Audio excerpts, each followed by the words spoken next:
Hey guys, it's Freddy with H-Town Model Shop, and I've had a chance today to get to work on some of the interior. Actually, finish the interior.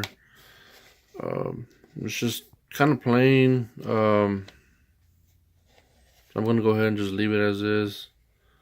Uh, did some foil work on it. Oh, actually, I haven't done the shifter yet, but other than that, this is how it's gonna be. So, anyways. I haven't done anything with this yet. I still gotta buff all this out or cut all this. I have some imperfections on it. I'm still working on the body a little bit. I got some more weatherings to do on it, so we'll see what's up. And that I think I know.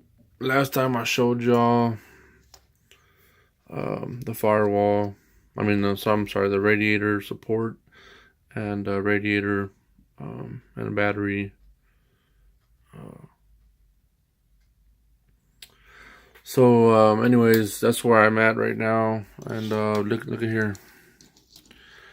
I've been following a couple of guys on Instagram, and they do, they customize Hot Wheels and whatnot. So that's a pretty neat little truck, as is. But I think I'm gonna give it the H-Town Model Shop touch. But anyways, guys, just want to give you all a little quick heads up. So y'all have a good one, and we'll see y'all soon. Thanks. Bye.